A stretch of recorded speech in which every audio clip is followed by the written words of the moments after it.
What's going on, everybody? Preacher Reads here. In today's video, I want to talk about my plans for the rest of the year. Now, you know, I am a newly minted mood reader, and so we're not going to be talking about the rest of October. Got some ideas, but I'm really letting myself mood read as I finish some things to get ready for the end of the year and to enjoy spooky season. But I do have a list of some books that I know I'm going to get to by the end of the year, a list of some books I'd really like to get to, and some books that I think could insert themselves as mood reads throughout the rest of the year. Just based on my book statistics right now, I think I'll probably read at least 10 more books between November and December. And so I'm going to look at this list, going to talk a little bit about why I'm considering these books, my excitement level for them, and I want you to be in the comments letting me know which ones you think would be best to pick up next. So let's get started.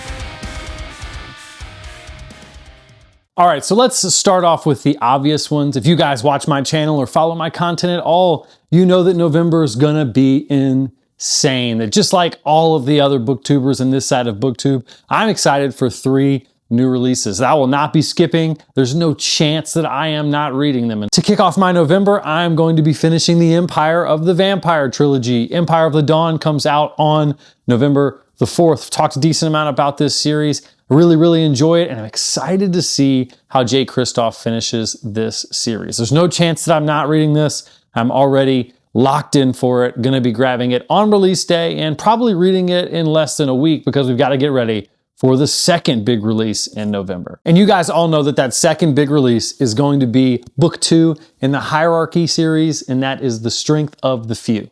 I just finished my reread of The Will of the Many yesterday, and it was even better the second time around. This is such a fantastic series. I think it's the best book 1 that I've ever read in a series in my life. It's just so well done. And the early reviews from people who were lucky enough to get copies of The Strength of the Few say that it is even better. And I am so excited to see what that looks like. So excited to see where James Islington takes this story, the story of Vis, who's looking to get revenge on an empire that has killed his family and taken his homeland. But the series goes so far beyond that, and things happen in the first book that just took that trope and that concept to the next level in a way that just has me so excited. And so I'm going to be picking up The Strength of the Few on release, hopefully finishing Empire of the Dawn just in time to get started on that on release day. And then I'm going to power through that bad boy. That's my second read in November. And there's no chance that I am not reading this. And so you can chalk it up for certain will be a release day read. And then next up, as if November could not be awesome enough, we are going to have the release of Shadows Upon Time, the last book in the Sun Eater series by Christopher Ruocchio. I have tickets to the gala for the release on the 15th. We're going to be getting that book 3 days early on the 15th. Everybody, I'm sure, is going to be diving into it. I'm so excited to see and hang out with so many of you who've told me you have tickets to the gala, to see other booktubers, see you guys, and bring some friends with me. Me and my buddy Dave and Jay are going to be headed down together. It's going to be such a good time. But I'm just so excited to see how Christopher Ruocchio lands the plane on this amazing, epic sci-fi series. I'm about 25% of the way done with Disquiet Gods right now and absolutely loving it, loving where the story is going, loving what he has framed here. And I'm so stoked to see how it finishes. And so November will begin with those 3 books, and there's no question about it. I might sprinkle a manga or a graphic novel in between, but going to be locked in, focusing on getting those 3 done in front of each other so that I can just go 1, 2, 3, not have them overlap at all, just be done, and be done. And that's the goal. Hopefully that's going to happen. Now, I know at least 2 of these books are super chunky. I believe I heard on Mike's book reviews today that Shadows Upon Time is about 350,000 words. And so gonna have to lock in, but we can do it. We can get these 3 books done. We can have a blast with them. I really want to focus on them and not be dividing my attention. And so I would be surprised if I get 4 books in November. I hope I do, because I'm currently planning this really cool bracket system for my book of the year that involves picking my top 4 books of each month. And I've had at least 4 books each month, but I think I'll be able to figure out how towards the end of the month to do something smaller. And you're going to see on my list of most likelies a decent amount of smaller books that I think will help me to accomplish getting at least 4 in this month and 10 overall between November and December. But those are the 3 that are the most non-negotiable you could ever be. There's zero chance,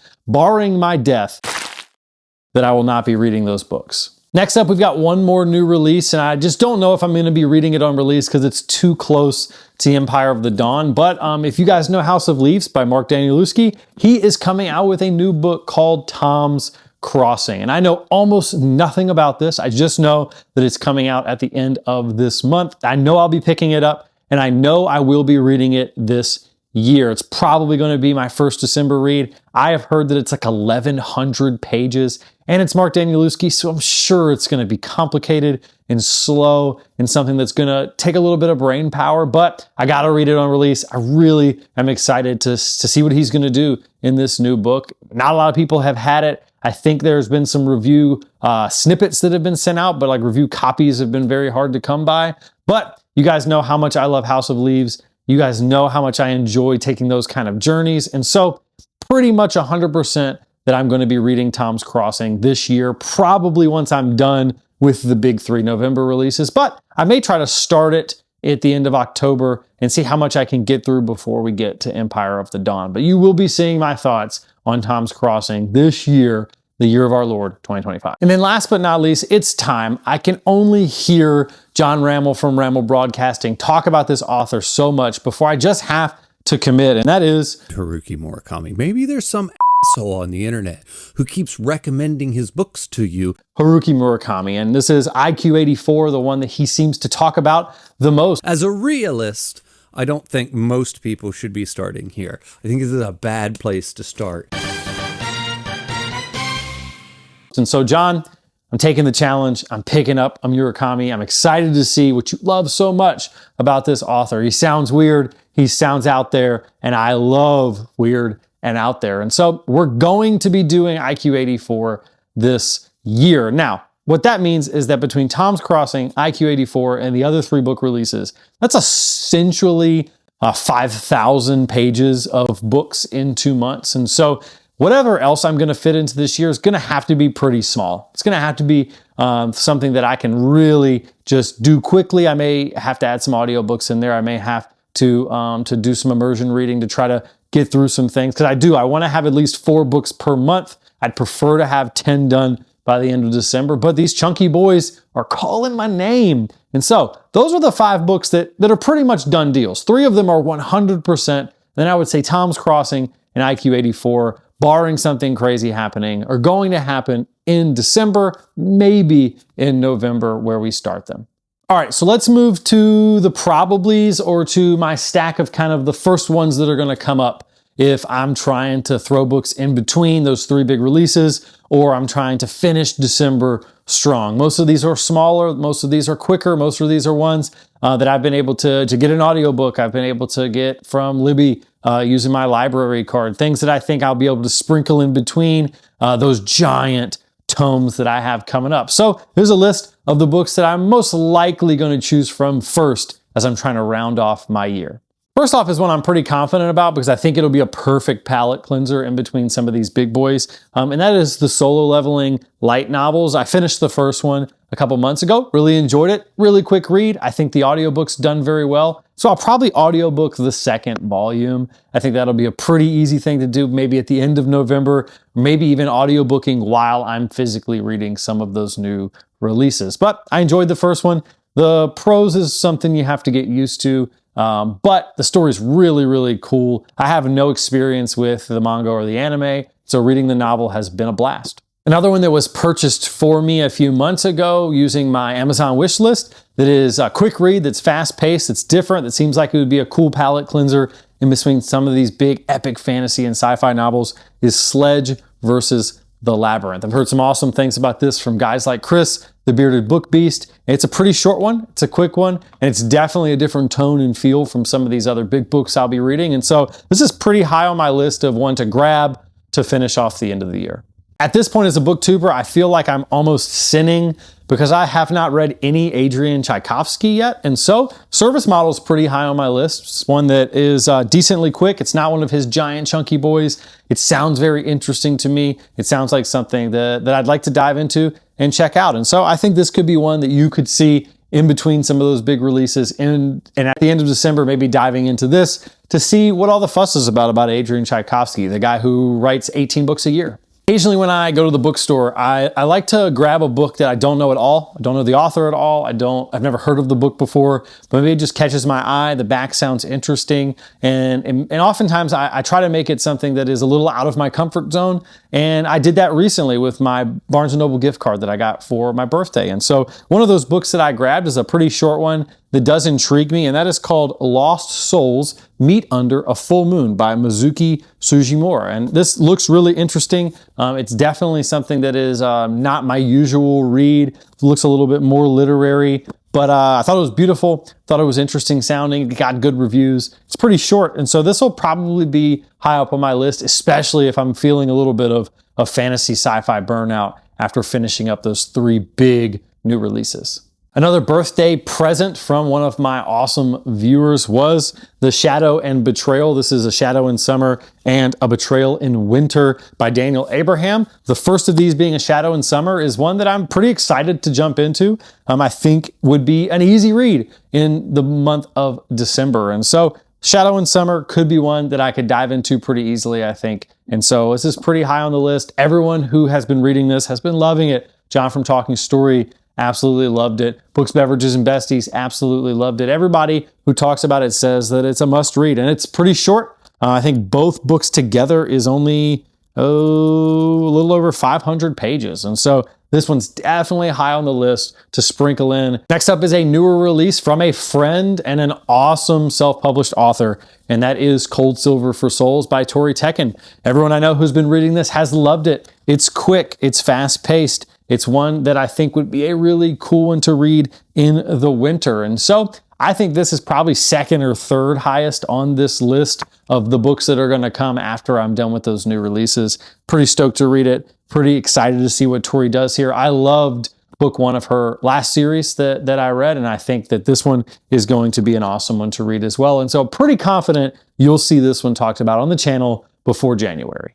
Continuing the trend of smaller but important reads, that is Clara and the Sun. I hate to keep saying that John from Rommel Broadcasting is influencing my TBR, but he is. He talks about this book all the time and how good it is. And I just think that this would be a great time to read it on the heels of some of those big, chunky, epic fantasy and sci-fi, to get a little bit more narrow, to get a little bit more literary, to dive into some interesting themes around things like AI. And this seems like the book to do that with. And so I think I'm going to trust John. This is another high one on my list.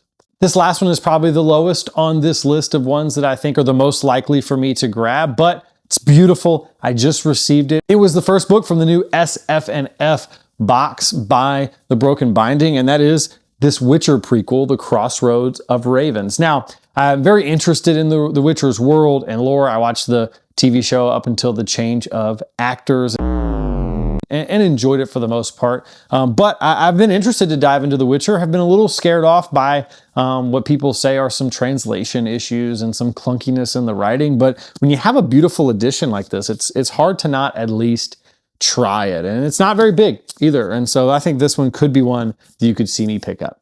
All right, so let's talk about the wild cards. Now, a lot of these are books that I'm still very excited to read. And if I didn't have so many chunky boys coming up, I think that they would be ones that would be higher on the list.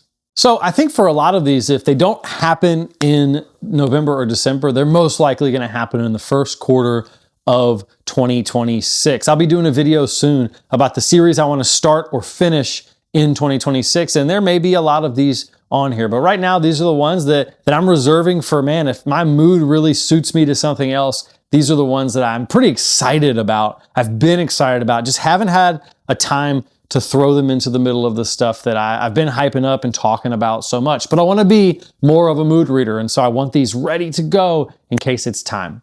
The first of these would be if I really am feeling grimdark, if I'm feeling like reading a new author who I have heard has put out some awesome stuff, new author to me, and that is Michael R. Fletcher's Beyond Redemption. If you haven't heard anyone talk about this, people who talk about this book talk about it being possibly the best grimdark fantasy they've ever read, which is pretty exciting given most of those people have read all of the grimdarks that you know and you love. And so this is one that is always ready to go, always one that I'm very interested in. I just want to give it its due diligence. I want to be prepared for it. I want to be in the right headspace to check out Beyond Redemption by Michael R. Fletcher.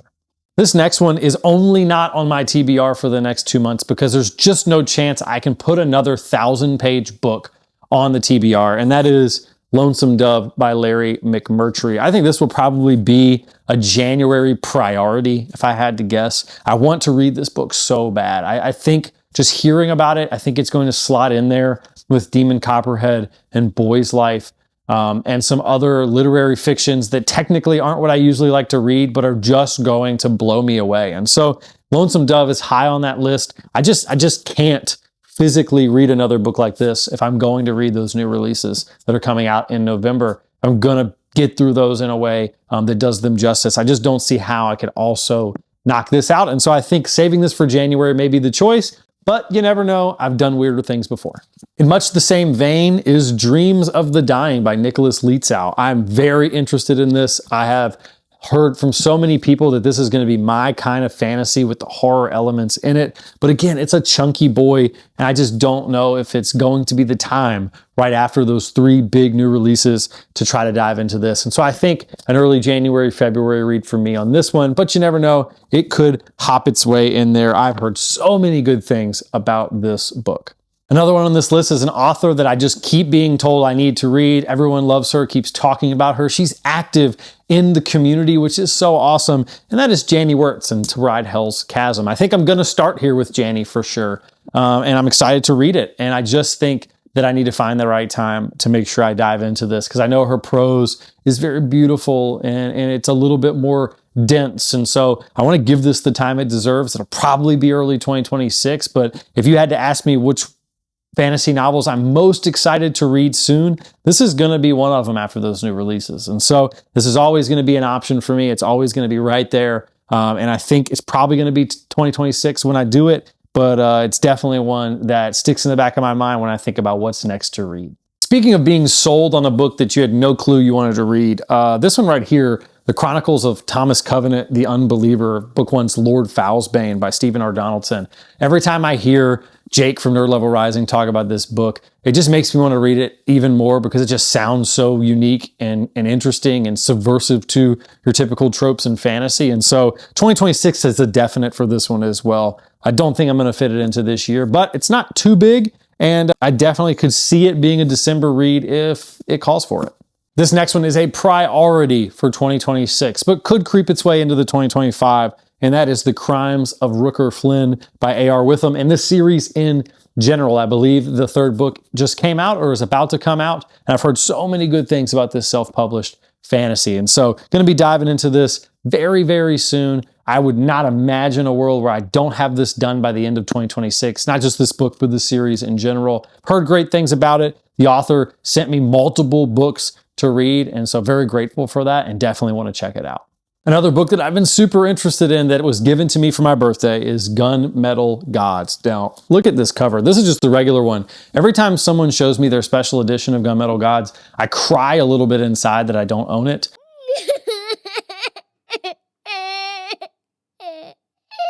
And I haven't even read it, but it sounds like a book I'm going to love, a series I'm going to love. I just don't know if I'm going to be able to fit it into the end of this year, but this is another 2026 priority for sure.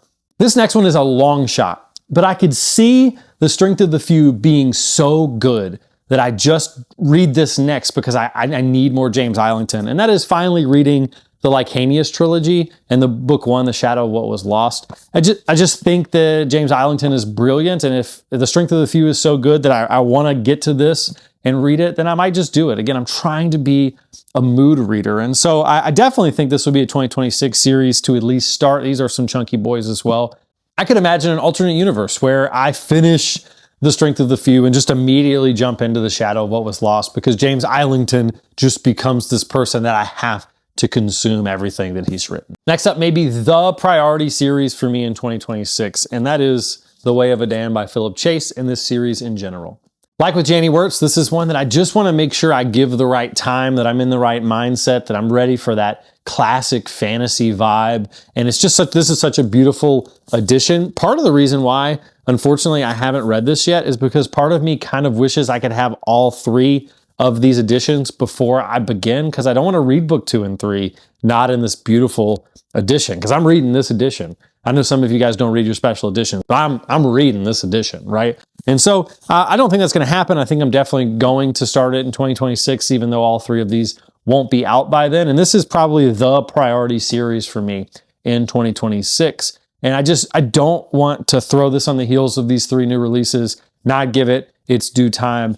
Christmas time is crazy for me in my line of work and stuff. And so I'm a little worried that grabbing something like this will not be the best time to experience it while I'm a little bit bird, squirrel during the Christmas time. And so I definitely am going to start this in 2026. You can write that down and you can hold me to it.